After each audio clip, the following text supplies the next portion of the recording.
thorough pace, premium racing analytics, allowing bettors to identify races with extreme pace scenarios in a matter of seconds. Capital OTB's mobile wagering platform. Bet any place, anytime with Capital OTB's mobile wagering platform. And CapitalOTBBet.com, the premier wagering site in New York State.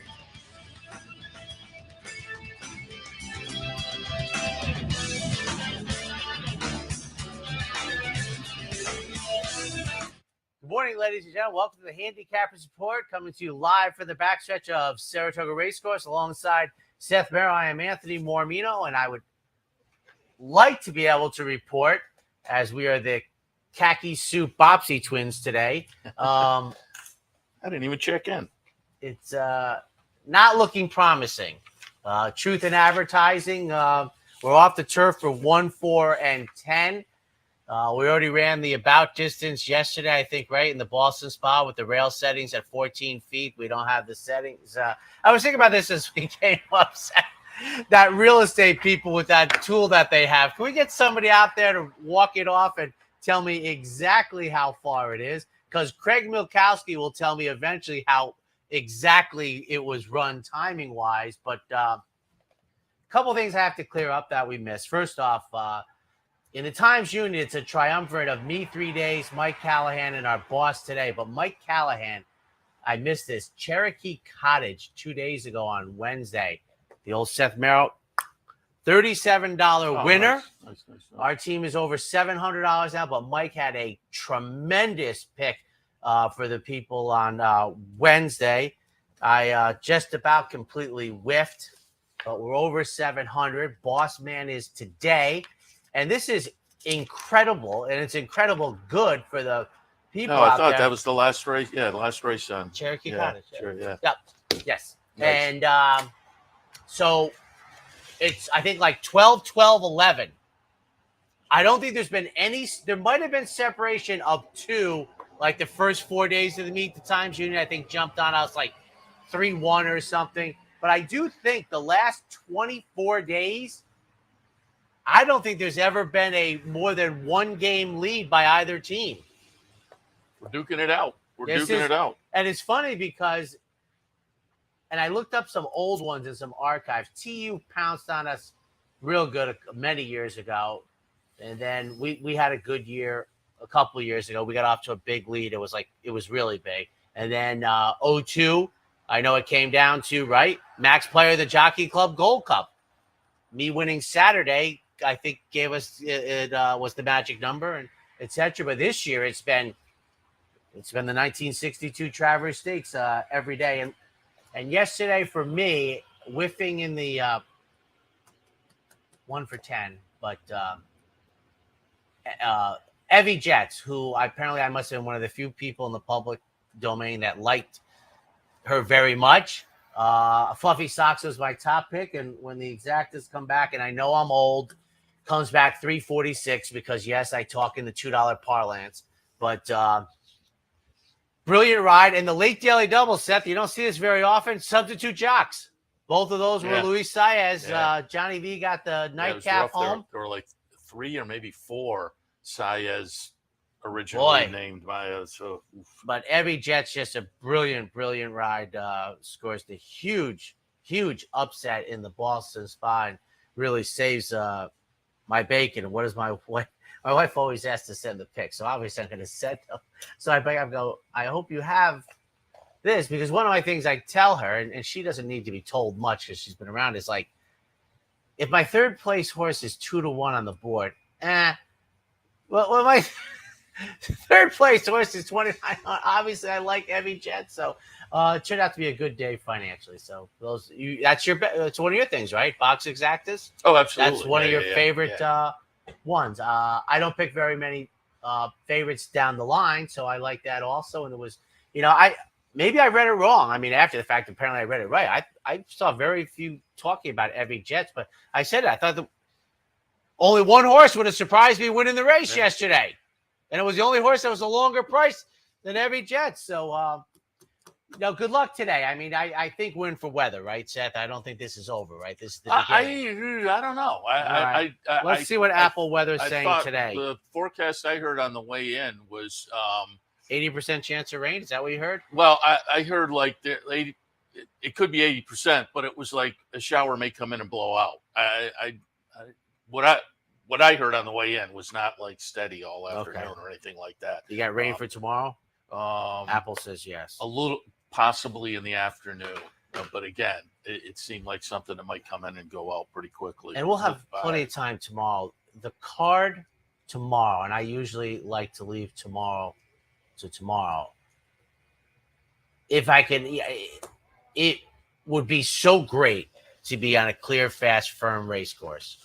It is going to be such a joy tomorrow, the racing. And, you got to, it's like golf, Seth. You got to play it as it lies. So that's what we have to do. But as I was going through it, the ballerina, the sword dance, I mean, all of them, I'm just thinking, boy, please let it happen in the best of spirit and the best of weather. So here's hoping. Here's hoping it works out for us. But today's the day before, which years ago used to be the personal ensign, and now it's back to being the personal ensign. Which is in and of itself, tremendous. Clariere versus Nest is. It's hard to imagine it was on tomorrow's card. A lot of fun, yeah. It's going to be a lot of fun, certainly today.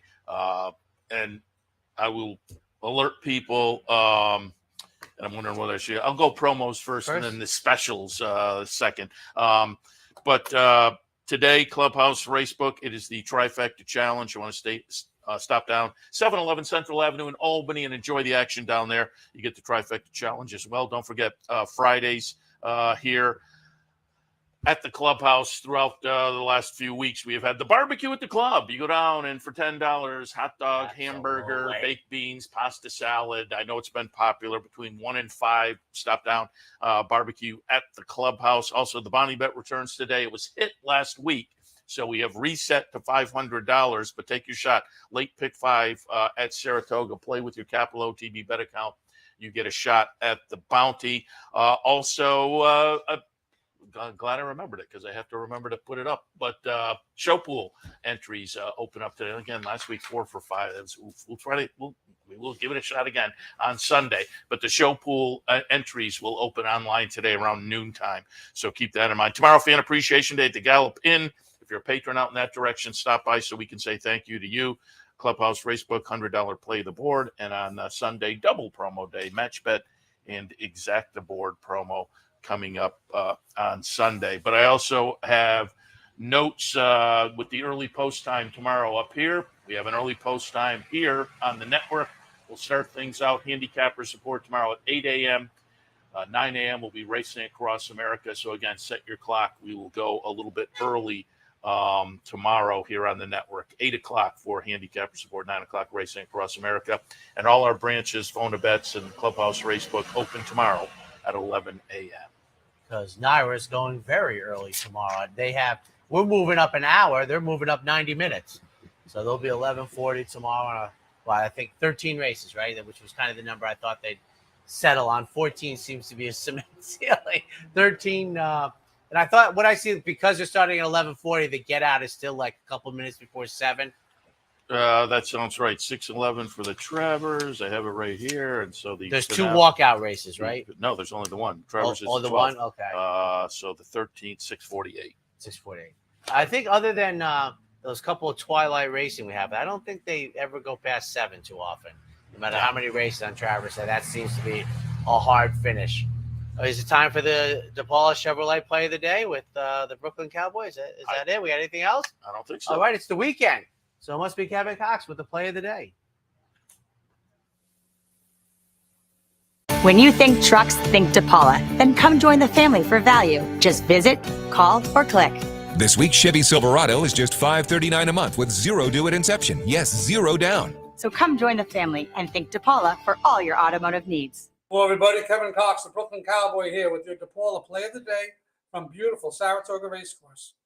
We've been giving you our plays of the day on Fridays and Saturdays throughout the meet, basing our success on a 50 to win, 30 to place, 20 to show wager. And after showing a flat bet profit last year, we're just a bit under the break-even point this year. So We hope to finish up strongly. Our play of the day today will be in race number 6, and we'll side with the number 2, Handicappers. We're not sure why this fella is listed at 6-1 on the morning line, but we'd sign up for that right now. My trainee went for 15 times the stud fee at Ocala back in March and earned a bit of that back when overcoming a lot of trouble to finish third, losing by just a half a length. He was bumped twice that day and steadied on the wire, and all in all, it was a very good effort. The 388 Tomlinson figure tells us that the result was likely not an aberration and could probably do even a bit better at some point in time. He also slides in 3 slots from the 5-hole to the 2 post, and we're definitely digging our chances at 6-1 here in a race filled of inexperienced runners. So once again, our DePaula play of the day in race 6 will be the number 2 Handicappers, and we'll see you at the track. When you think trucks, think DePaula. The all-new 2024 Chevy Trax is here. Bigger, roomier, seats 5, and lots of technology. And just $449 a month, 0 down. So come join the family and think DePaula for all your automotive needs. Welcome back, ladies and gentlemen. And on a personal note, and it was a Friday 17 years ago, the eve of Bernardini, our son turned 17 today. So Happy birthday. yeah, he was on when he turned 1, which was Travers Day, 3, 4, and 6. He has declined every time since. I was going to say, I don't see him here today. At 17, he's like, I kissed him on the forehead and wished him happy birthday this morning. He actually took it pretty well. As a teenager, 7:20 in the morning is not his favorite time of day, but he has, he has been such a blessing for Denise and me. And so we'll be spending the day. He and Denise came up, my wife, his mother, came up for the racing yesterday. We have a full day planned. And my favorite kind of like all this tying in, Anthony's 1st and 6th birthday fell on Travers Day. Now next year it won't because it's leap year, so it's going to jump over to Sunday. So I'm at Hoffman's Playland for Anthony's 6th birthday, and we're having a party there. And a very tall gentleman. And when you do public work, you begin to develop a sensibility when people you don't know you, and there's going to be a public moment, which is great. So he's a taller gentleman. He leans down and goes, "You're the last person I expected to see here today." And young Anthony was very close. I said, "It's his 6th birthday. I'm pretty sure this." And he just looked at me and goes, "You're a good man." I said, it's a no-brainer. Lots of days at the track. And so young Anthony, I'm not watching, trust me, at 9:13, but happy birthday. But he's so good. He tells his mother, my wife, he goes, they're gonna go to breakfast, but he was like, he told Denise last night he wanted to wait for his father to come back this morning, which was very nice. And so when he goes out to dinner, we'll be picking up the check, and we will not be seen. We'll be in a different part of the restaurant, and we're at that age, and it's been great. Even that night, it was a Friday night. I did the news. My sister-in-law called me, and she said, "You have to come to the hospital now. You're gonna." And it has honestly been a walk in the park with this young man every single day. Happy birthday, Anthony William, who is 17 today, which he informed his parents means he can have as many friends as he wants in the car, because that restriction is off, because he took driver's ed, which his parents were having second thoughts in the middle of it that this might not have been a good idea. But today ended the restrictions with young people in his car. I don't think that was a restriction when I think you're right. I think it's a modern thing, and he can drive anytime he went. Well, he can now because he took driver's ed. So that's my personal side story. Best thing that ever happened to me. And he had a good day yesterday. The one Achilles heel he has, he is an awful loser at the track. No. He is like, I don't know who he turns into. I'll give you one quick story. We went to Arlington, right? First race. I cashed like a $427 exacta. First race. So I give the teller the 27, and I said, can you break one of the hundreds? because Anthony lost the first race. So I gave him 100 of my winnings. It didn't change his disposition at all. I was like, he's not a good loser at the track yet. So luckily it finished thumbs up. I got to tell you one other quick story. So first time we're ever taking him back to the track, right? He wins like we would give him $5 a race, and he bet win play show. He won $88, and it's on his dresser for the next day. And he's walking out of his room. I'm like, Anthony, you got to bring your bankroll. He goes, no, you and Mom give me money every day. I said, for now, that's okay, but that's not how it works. So let's get to today's card. Off the turf, 1-4-10. I'm really hoping my boss is not ringing my director's phone off the rails. We're off the turf, 1-4-10. So as Seth brilliantly observed, the ever-popular 1 mile distance for the 2-year-olds. And I hope my boss in the Times Union has global perspective to 16, the only MTO on top. Yeah, and I put that one on top and then just kept mine the same. Yeah.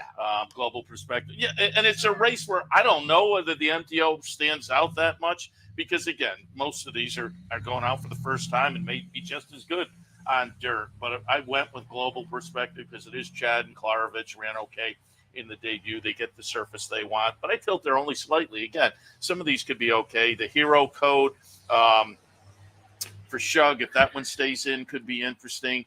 Has some dirt workouts underneath. There was a sibling called Civil Union that won its career debut.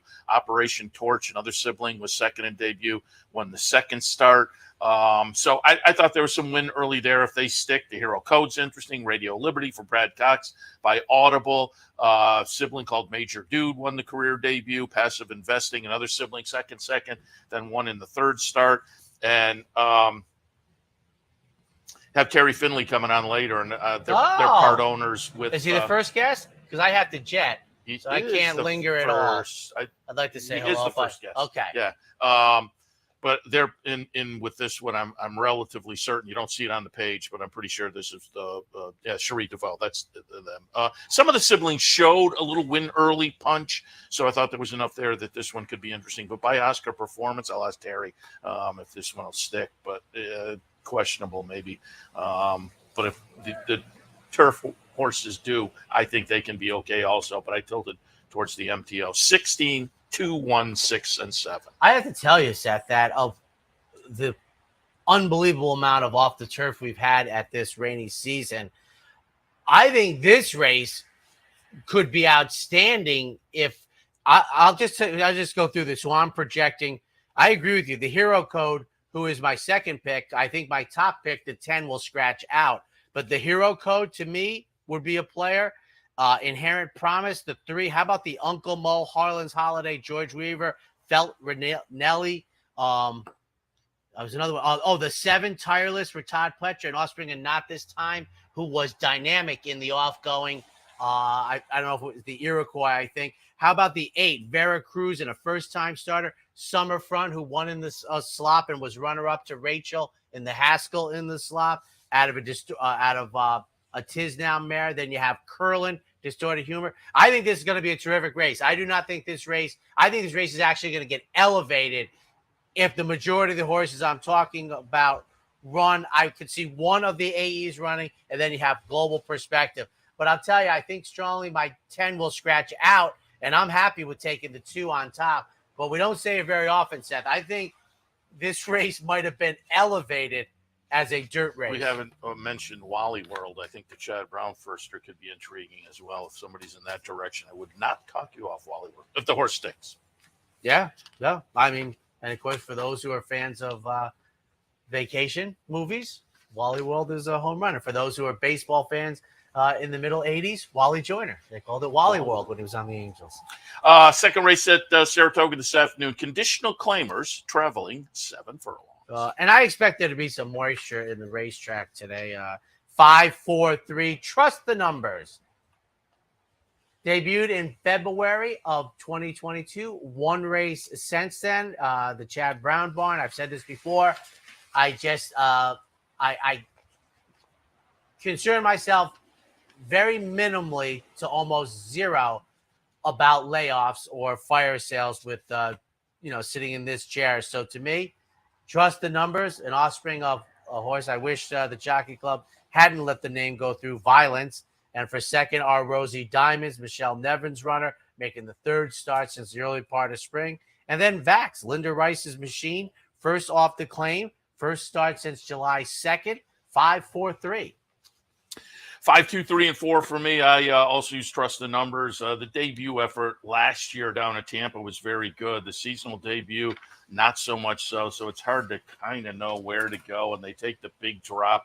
But this is one of those barns that when they decide they have one that doesn't fit their program, they're willing to get the win and get out if somebody wants to jump in and take the horse. And they'll play around like this with a drop. So I don't jump in with a lot of confidence off that latest effort, but with the scenario with these connections, I'll take the shot going back to that debut effort. La Aguililla, the number 2 in the second spot, comes in off a decent little second place finish right up here at Saratoga on a turf to dirt move that was intriguing. It was in a very similar race, should be live in here. And Vax gets in off a claim, but this is one as compared to the drop on the top pick, which, as I say, with these connections is, a little bit buy-intoable. I just coined a phrase there, but no air quotes. This one, yeah, well, I probably should have done like double air quotes on that one. But coming off the claim, a 40 claim going for 16. Hey, I don't know. But again, if this horse can run back the way she's been running, certainly he's going to fit in with this bunch. So for me, 5, 2, 3, and 4. Just so you know, not in the near future, but in the future, I'm using that. Buy-intoable? Yes, I'm absolutely using that. On to the third race. Just a quick note. I don't know if the rails are coming down tomorrow. Naira's usually a first day of the week, but it's been an awful weather. The turf, I know they listed it as firm the other day. It's just taken on so much water. It's not your typical summer baked, firm, rattle your feet, 4 stars, all-star type of firmness. And then we got more because I trust it really rained in the capital yesterday. I don't know if it rained where I just got a text that it's sunny in Cohoes. No, that's why I always ask you, people. It changes, but we had a big rainstorm in the capital. So race 3 on the turf, rail at 12 feet, the Melon, the Smart and Fancy. 5, 2, 4, and 3 for me. I put Roses for Deborah on top. Just a super short price, but boy, in really good form. If you buy into the numbers and turf numbers, the turf buyers aren't quite as exact as the dirt numbers. I think everybody kind of agrees on that. But again, these numbers just have an clear edge on this bunch. In good form, comes in off a stakes win already up here at the meet. So it seems logical. I'll tilt in that direction. If you're looking for an alternative, running third behind Roses for Deborah last time was Bubble Rock. I could see that one being very competitive in here. And if Bubble Rock, if Roses for Deborah doesn't come out with the top effort, Bubble Rock is very live. And Poppy Flower for Bill Mott, who's just having a phenomenal meet, was fourth in that Caress last time behind the top 2 picks. So I think that one, going to the race 2 back, the nice stakes win down at Belmont, playable again. It, as I say, on a best effort, these are all in the mix if other ones come back and don't necessarily fire their best effort, but I have it 5, 2, 4, and 3.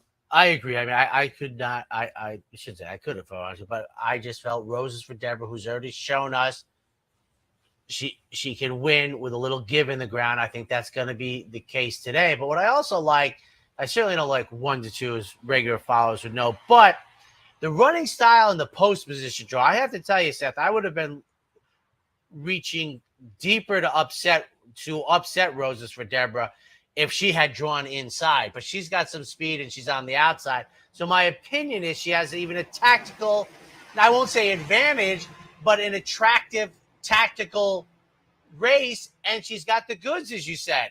That's just tough. But if she had drawn the 1 hole, I mean, because I think our second and third picks, I think, are right behind her. If she stumbles, but she was given a leg up almost at post position draw, but I do think Poppy Flower and Bubble Rock can chase her home, or Bubble Rock maybe in front of her. But Roses for Deborah has shown an affinity to win on off-going, and I think she got a tactical advantage with the post position draw. So 5, 4, 2 for me in the Smart and Fancy. Time now for the dark horse play of the day. I got to get one of these home. It's been like a week and a half or a couple of weeks. And yesterday we had single digits now. Yesterday we had a decent little price and leading into the stretch. And I thought, oh, I'm right there. And then just faded. We'll see what we can do today. Dark horse play of the day brought to you by the Dark Horse Mercantile in downtown Saratoga. Again, I always tout, go down, swing in, say hello to the folks down there. You will enjoy your visit for sure. There's memorabilia, there's apparel, house goods, all kinds of things. Dark Horse Mercantile down the street as well. Their sister store, Impressions of Saratoga. A lot of fun as well. Both on Broadway, both open late, so keep that in mind. Dark Horse play of the day today, race number 5. I'm going to take a look at number 10, Heldish. 8-1 on the morning line. And yeah, off the last effort, probably deserves to be the price. It was 17-1 and a little stake down at Monmouth and just didn't show anything that day. But the race right before was very good, was in an allowance event down at Monmouth and won nicely and won with a number that matches up very well with this bunch. You know, there are a couple others on best efforts, maybe have a little bit of an edge, but one of those would be Prove Right, who I have right underneath, and the aforementioned inside post position from the 7 furlong. You know, you got to go past the gap there and whatnot. So the 1 is maybe not a bonus. I'm hoping that because the Prove Right probably is the one to beat. You get past the numbers there, though, and everybody else, I think, is right in this. So a 10-1 with maybe an outside post position advantage to be able to kind of take a look and see. And Manny Franco jumping on board today, who's having a pretty good meet. And that win two back, particularly in allowance company down at Monmouth. I think, again, at the 8-1 price, Heldish, very, very intriguing. So dark horse play of the day on this Friday afternoon. Race number 5, horse number 10, Heldish. Take a quick break. When we come back, the middle pick 4. It only takes one upset to make history, and now you can be part of Saratoga's long tradition at the Dark Horse Mercantile. The Dark Horse Mercantile offers a carefully curated selection of clothing, gifts, and home decor, from one-of-a-kind vintage racing memorabilia to select brands like Barber and Under Armour, as well as exclusive Dark Horse branded merchandise. So celebrate the Dark Horse in all of us at the Dark Horse Mercantile, downtown Saratoga, where the smart bet is always the Dark Horse. For more than 4 generations, Bruce Cerrone and his family have continued the 101-year tradition of delighting their local following and faithful summer crowd with the finest authentic Italian recipes. Classic Italian dishes made with the freshest ingredients, served in a home-like setting. Some things have changed in the last 101 years, but not Pinnell's commitment to the finest in Italian cuisine. Pinnell's Italian Restaurant, a Saratoga tradition since 1922. 284 Jefferson Street, just minutes from the track. Capital OTB is now streaming live on Roku. The RTN Racing channel on Roku lets you watch OTB TV live through your Roku device or your Amazon Fire Stick, rather than being limited to computers and mobile devices, which means you can now watch OTB live wherever you are. Simply open Roku, scroll to find the RTN channel, then click on OTB TV. OTB TV on Roku. Try it now. Welcome back. I'm on it today with the 4th race. Seth, Merrow, Anthony Mormino. Good night's sleep. Live. It was actually a pretty good night. There you go. Live from Saratoga, right in front of Clare Court. I'm dying for the Cowboys. Oh, absolutely. I mean, if you missed yesterday's I wish we knew show, who it was. Go listen. Each morning about 8:42, just give a yeehaw. At the end of the year, we'll run the Slim Pickens moment, and we'll be out. That was very entertaining yesterday. I agree. That's the beauty of being here live at Saratoga, right in front of the action behind us. Action this afternoon, though, on the front side. Again, they're off the turf, 1, 4, and 10. That means this 4th race is on the dirt. These are plain vanilla claimers. It was scheduled at 1 1/16. I'm guessing that probably changes to the mile. You are correct. And I think here, let's play my usual game. All right, Seth. I think for the second time, I make this prediction. The whole main body is out, and the MTOs are in. Now, last time when I made the prediction, 1 stayed in. But look, going down this list, Seth. I have 5 staying in, though. That off the turf for a few races ago was pretty good. Okay, so the 5 and the 1. So the 1 and the 5, I make the over-under 5.5 of the main body coming out. Seth mentioned Land Biscuits, good effort, 2 races back. I think the 13 and the 14 will take big action in here, but I'm expecting, that Naira is very happy that there are 6 MTOs. We'll see how many of them enter, but of the 8 turf horses, I would be surprised if 3 of them took on the MTOs, but I think the 13, the 14, and the 5 is where I'd circle around in my horizontals. Yeah, David Aragona made the 13 the 2-1 favorite, He did. HP Moon 7-2. I went in the opposite direction. Linda Rice is going so well. I thought on the class move and getting the surface they want, I thought HP Moon was very, very playable in here and interesting. I'm going to be interested to see where the betting public goes. Off the claim and moving up, little confident move off the claim. Dust Devil is absolutely logical and maybe consistently puts together a little bit better numbers, but I'm not sure about that. And I will say HP Moon tossed in a clunker last time, but that has the look of an aberration. So I'll go HP Moon slightly over Dust Devil. Third spot, the number 11, also one of the MTOs, Truculent. But again, in the 4th spot, I do have Land Biscuit because the off the turfer back in May was pretty good effort down at Belmont. So I would think that one would be live again today. I have it 14, 13, 11, and 5. My first reaction always when I hear Truculent is Muhammad Ali, who once said, he goes, I don't know what that means, but if it's good, I'm that too. Was that a conversation with Howard Coach? Absolutely. Because I don't know what that means, but if it's good, I'm that too. Yeah. On to the 5th.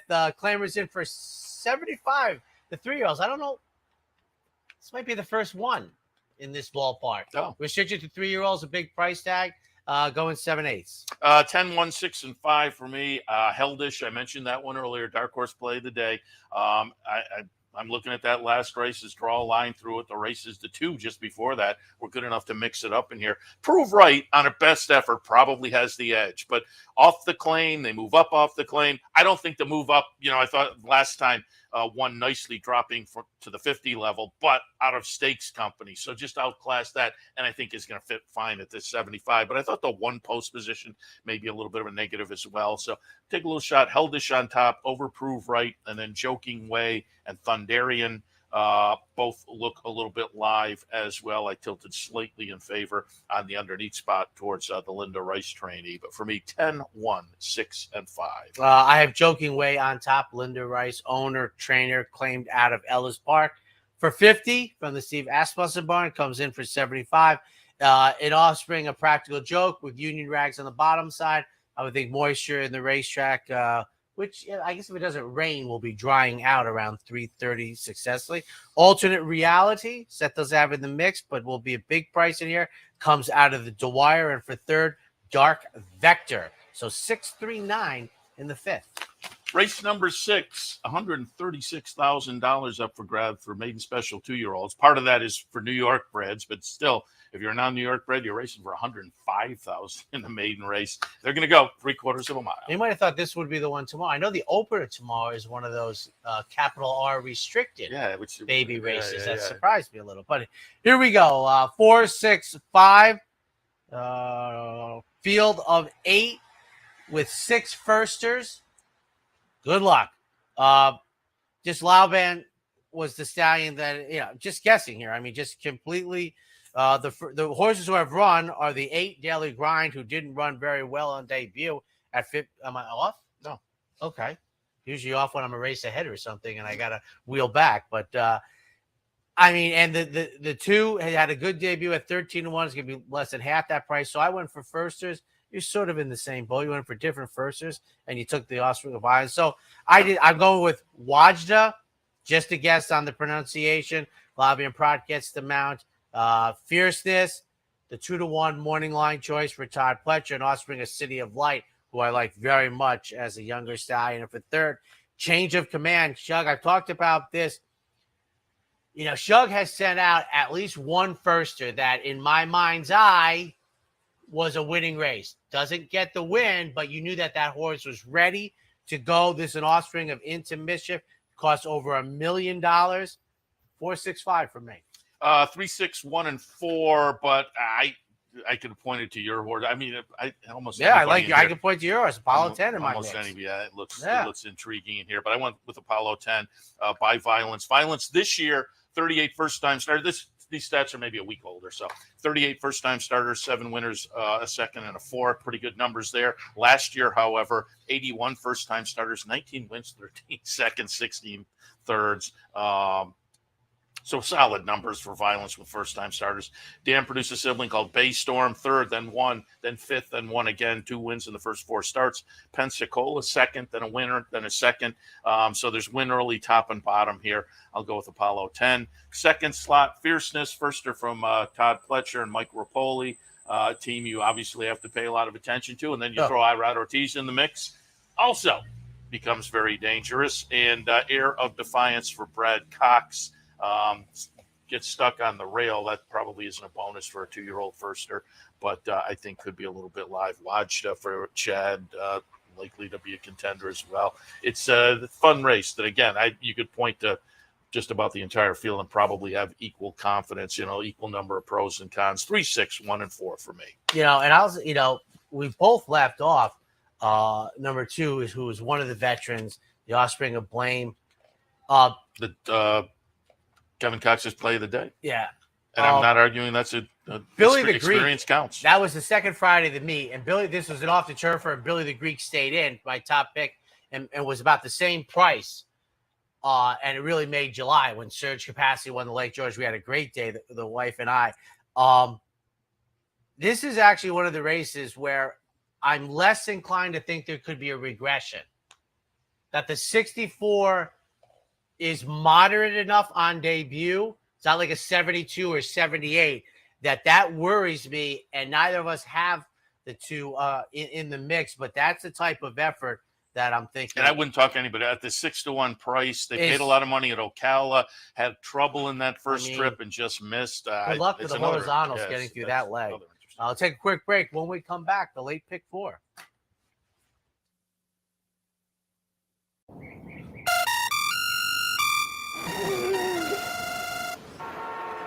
Come on. I want sales reports on my desk by Monday. Whoops. My bad. Love racing? RTN brings you every live simulcast on your home television, plus live video streaming and race replays on your PC and mobile devices. To order, visit rtn.tv.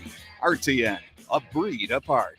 A day at the track isn't complete without a night at the Horseshoe. Great food, hot music, and cold drinks. So why go downtown when all the action's just across from the track? The Horseshoe Inn at the corner of Nelson and Gridley. Birdstone is an outside front. They're coming down to the finish. Can Smarty Jones hold on? Here comes Birdstone. Birdstone surges past. Birdstone wins the Belmont Stakes. In front, but here comes High Chaparral. High Chaparral, the defending champ, to take it to Falpa. These 2 arch rivals head to head with Joe Hart bearing down on them. It's going to be a 3-horse photo finish to the turn. Here's the wire. Photo finish. Back, ladies and gentlemen, up to race number 7. I would say I think the weather has slightly improved. It hasn't gone south. We're dry, and here's hoping. On the 7th race, Phillies and Mares, 2X or 62 going 6 furlongs. Yeah, again, the forecast I heard on the drive-in was yours I is thought more okay. optimistic than Apple weather. So we'll see. I hope 7th race today, though, optional claimer, non-winners of 2, 6 furlongs for me, 3, 4, 8, and 7. I'm going to put Headland on top. Linda Rice trainee comes in very good form. They claimed for 50. They went into an optional 80 last time and got the win. And now they go for the 62 tag. But they got the win. So they banked some money and now moved down a touch and should fit nicely here in the good form. I'll go with Headland on top, Repealing in the 2nd spot.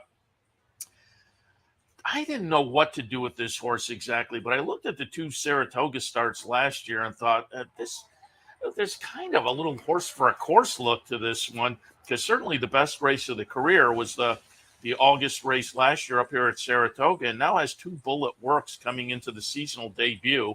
the end of August. This is my belated debut, certainly, but the horse has shown some talent in the past. We'll see what we get today, but the bullet workouts seem to indicate the Alstall trainee could come back on her toes. And then on the 1s and 2s going out for Norm Cassie. Seasonal debut showed some punch before fading. That was at 7 furlongs with that one under the belt and cutting back a furlong and leaving from the outside post position. Could be kind of clever this afternoon. 7th at Saratoga, 3, 4, 8, and 7. Well, we see it similarly, but I will tell you folks that I am of the opinion that only number 6, Easy to Bless, might get a small nod of, but I'm not so sure even at the 20-1 morning line. And I will say this, Hydra at 15-1 I wouldn't bat an eye, especially if there's moisture on the racetrack, wins. I would be like, exactly. So I'm not even so sure Easy to Bless would surprise me. Now, First to Act, what do you have that in the 4th slot? The 7. Yes, because if any of mine scratch, that's the one I'm bringing in. Now, here's a trivia question for you. Those silks, which Travers? I am not a silks guy, so I have no idea. As a trip guy, I love silks like these because they just stick out. Chief's Crown. Oh, okay. So the first Breeders' Cup winner. Now, here's one for you. Angel Cordero, who I think would be in a group of 20 people that followed Naira racing for 20 years, would get all 20 votes for the best jock over that period. Uh-huh. Only won 1 Belmont and only won 1 Travers, and was the best jockey in New York for 20 years. I find it's almost incredible. He won Bold Forbes in 76, and he got the mount on Chief's Crown in 85, which I think the most surprising thing was that Turco Man went to the front on the backside. But, yeah, those silks, and I bring First to Act right in this mix, wide open race. We are the same, the 8 we're the same trifecta range. Repealing that you talk about for Alstall, one of my favorite people on earth, Headland. I'll tell you one thing. I'm not sticking out with the 3 at 8-5 thinking this is, you got this field over barrel. I feel exactly the opposite.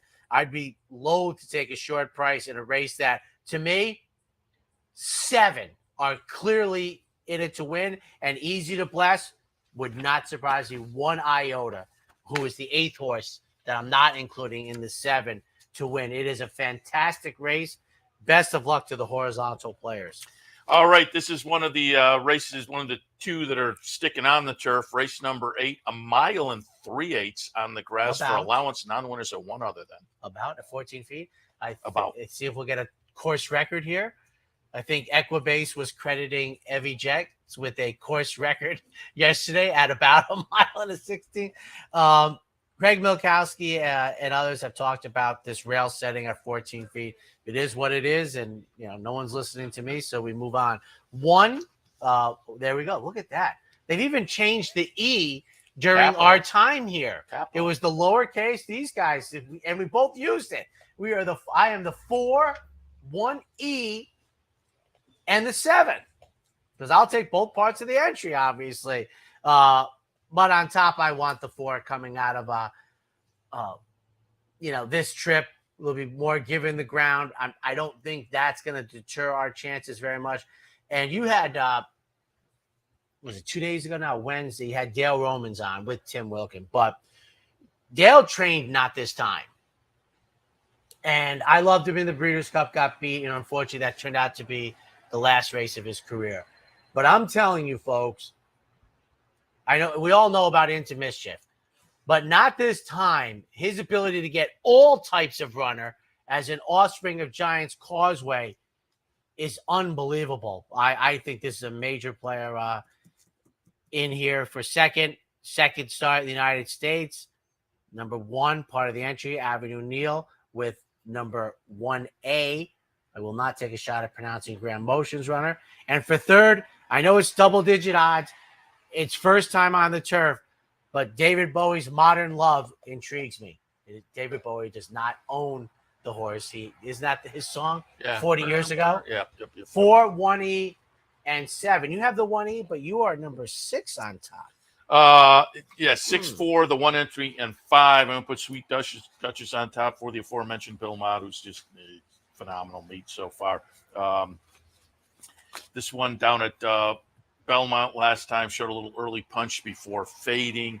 I think could be a little bit interesting if elects to show the speed. I mean, was out in front. It wasn't speedy, but I don't think to be out in front at this mile and 3/8 she'll have to be that speedy. So maybe a little bit interesting. Certainly will be in the mix early, you would think. And I'll put that one on top. Anatolian in the second spot for Mike Maker. It's Mike Maker with a turf distance runner. Has some experience at the marathonish distances. And again, with the trainer here, this horse becomes an absolutely serious player. And then Avenue Neal and Olkowska. I'll give it a shot there. You took a shot. I give you credit. I think they're both very playable in their second start in the United States for Grand Motion. I thought the first start was okay, and I think they can build on that. So for me, 6-4, the one entry, and 5. And for folks, again, we probably get folks who are new to the game here. If they're not familiar with that 1E concept, if you're looking at the PPs, there's 1 and 1A, 2 and 2B, 3 and 3C. What is the E? The E is where in the newspaper or here, you only have the one symbol. So you either have the plain one. Sometimes I will parse out. I only like the plain one. Sometimes I might like the 1A.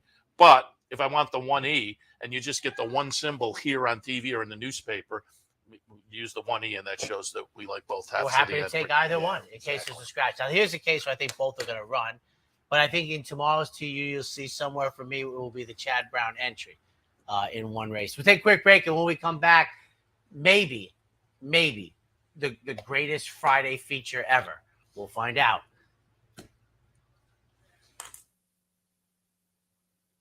For more than 4 generations, Bruce Cerrone and his family have continued the 101-year tradition of delighting their local following and faithful summer crowd with the finest authentic Italian recipes. Classic Italian dishes made with the freshest ingredients, served in a home-like setting. Some things have changed in the last 101 years, but not Pinnell's commitment to the finest in Italian cuisine. Pinnell's Italian Restaurant, a Saratoga tradition since 1922. 284 Jefferson Street, just minutes from the track.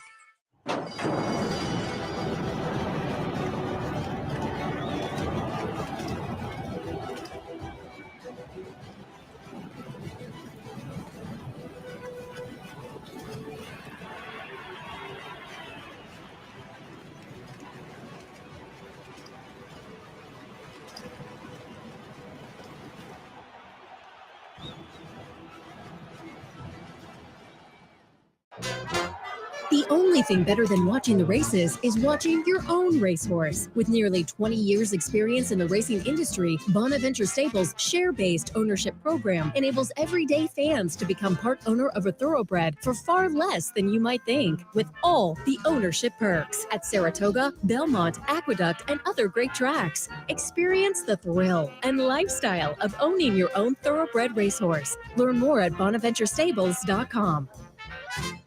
Welcome back, ladies and gentlemen. And there is probably no better honor you can give a race called the Personal Ensign than to have a field gathered that we have this afternoon. It's about as good as it gets. And I could see 4 horses winning it. And take a shot. Let's see. I'm going to go 6-5-1-3. Yes. I like Clairiere. I have liked Clairiere throughout the career.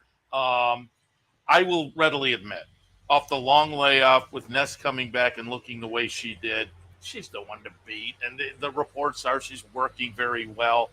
I just have liked Clairiere, and I think you look down the page, the triple digits she's fired, or maybe certainly has more than Nest has. But Nest is very, very good. So I'm looking forward to the rematch. I hope it turns out to be a ding-dong battle. But I didn't want to jump off Clairiere because I've liked her. I think Ness got the jump last time, and Clairiere wasn't able to do what she did in the Phipps and what she did really amazingly in the Apple Blossom. She was kind of up against in both of them and made the stretch run work for her. Wasn't able to do that in the Shuvi, but I'll give her another shot in here. But again, Nest is very tough. Off the 2 triple-digit runs recently, Idiomatic is a little bit interesting for Brad Cox, and Secret Oath going out for the coach, Wayne Lucas. This is the horse that gave Clairiere all she could ask for in that Apple Blossom. and just got caught. Certainly a little bit disappointing in the Phipps. I think she's better than that, though. She'll be interesting this afternoon. But Clairiere for me, because, again, I didn't want to jump off the bandwagon and have her win. We're going to get paid today. So, I agree. 6-5, 1-3. Just a couple things. We got a couple minutes here. In my lifetime, what I can remember, and this is so rare, I don't think I'm missing a lot, to have two odds-on horses in a race is, first off, it's very difficult pari-mutually speaking. Aludar and Affirmed in the Belmont, Light and Meadow Star, and I don't remember. I'm gonna guess the Coaching Club American Oaks, not the Mother Goose, and then the Chuvie the other day when both were odds on. Now, just from a handicapping standpoint, I love Clairiere. I'm gonna get a much better price. Ness came back and ran well, and maybe there's a little aggression, maybe not. But what really shocks me about that race to like Clairiere here, Seth, is I'm shocked that a 94 won the Chuvie. And Clairiere, if she's going to go forward into the Breeders' Cup, has got to run better than this 90. She's got to, leap forward back to whom she truly has displayed numerous times. Now, the bad news, last year's personal ensign, she got a 90.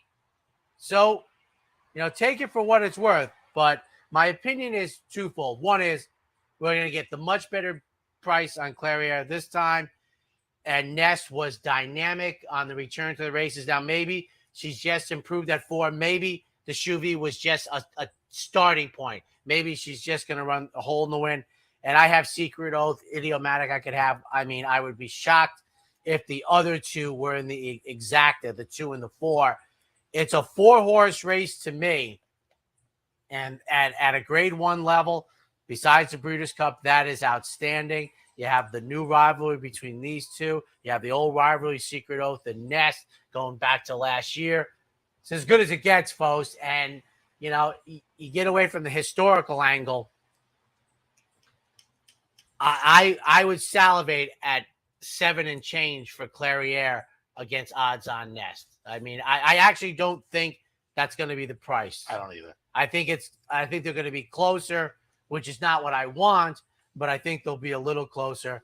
And it's sports, so let's get it on about 5:44 and see who's best in August. And I'll also toss out, going back to that personal ensign last year. That's a draw line through. Well, the race. she had all the trouble. That was their off. I mean, she was just never. That was one of the few times where almost everybody's in occurrence that a big time horse at a short price putting in a poor performance was like, that does not count. Yeah, she gets no demerit. She got knocked in, fractious at the gate, and got knocked right at the start. Was never 10th and final at Saratoga on this Friday afternoon. Maiden specials originally scheduled for 5.5 on the grass. Now they're over on the dirt. And I have to think that White Chocolate, the 12, the 1 MTO, will be popular at the wagering. I'm interested to see if my top pick stays in. That's the number 9. I feel confident that if the 9 scratches out, Seth, I'm happy to take number 1, Fry Diablo, the Mike Baker runner with a second career start. They showed staying in off the turf last time. I got to think the Austrian Cloud Computing is doing it again. And I'd be happy to take the 1 on top. If the 9 comes out, White Chocolate, the 12 will need to be in your mix, in my opinion. The 4 would intrigue me if they choose to stay in again, even though the first race was a disaster. But I'll tell you, boy, I anticipate the 1 staying in. I'm not anticipating. Of course, there's few things besides walking on water. We haven't seen Mark Henning do this meet. Beat me yesterday, Mark, just so you know. But we love him. And he beat Naira, and he beat everybody with the off the turf today. He is the undisputed champ. But I think the 9's coming out, but I'll stay with the 1. 12 is the MTL. 10, 2, 4, and 3. They were my turf picks. I'm staying on the dirt. Arasu was in and off the turf for last time. Ran a decent little third in there. Chad Brown, runner with the experience under the belt, will go there.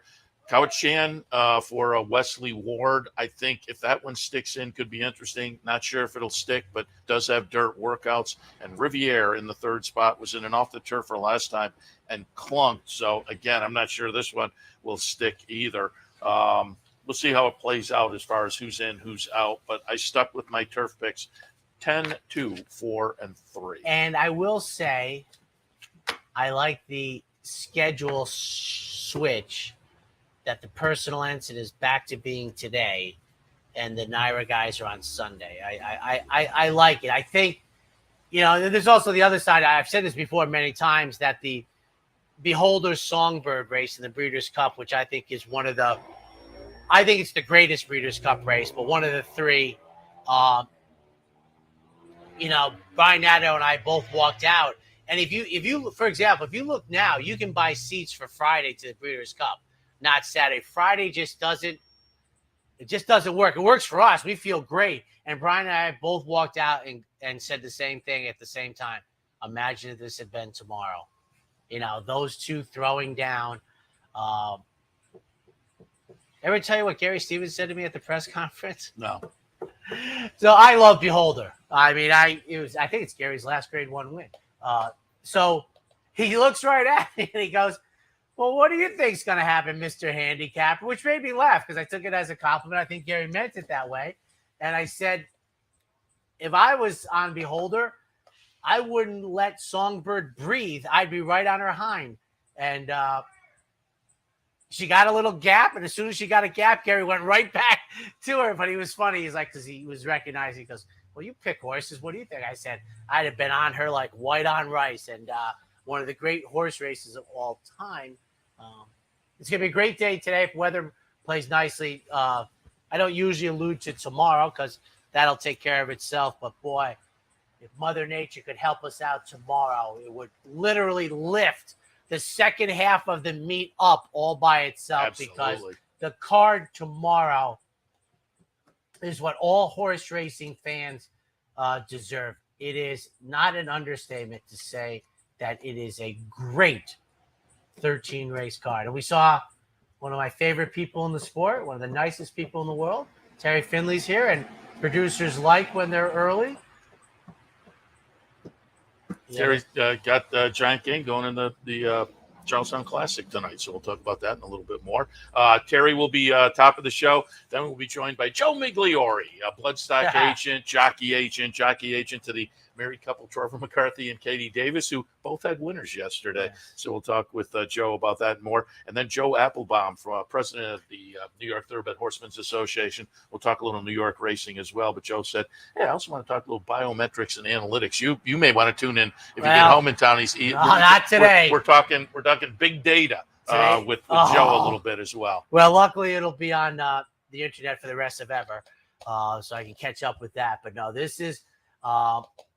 I'll tape the network and all this, but this is all about Anthony William, who turned 17 today, and he was at the track with the wife yesterday, and hopefully he'll spend a day at the track with his father later this week, about to start his junior year of high school. It's all gone well.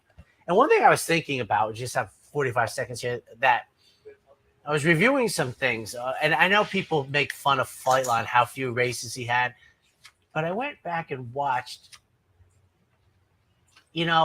Country Grammar was not a stiff. He beat him by 20. Twice a Prince was a stiff that Secretariat beat. Terry, just so you know, this is once again great television when I'm speaking to somebody who's not on camera.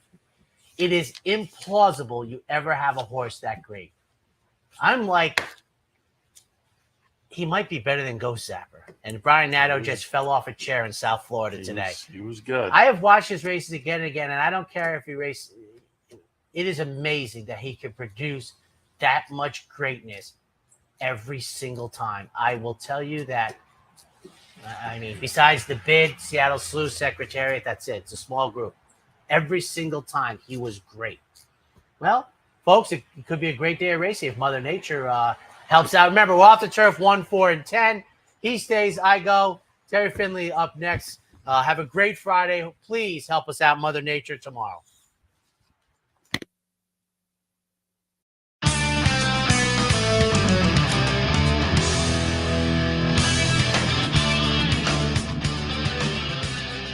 You've been watching the Handicappers Report. The Handicappers Report has been brought to you by Thorough Pace, Premium Racing Analytics, allowing bettors to identify races with extreme pace scenarios in a matter of seconds. Capital OTB's mobile wagering platform. Bet any place, anytime with Capital OTB's mobile wagering platform. And CapitalOTBBet.com, the premier wagering site in New York State.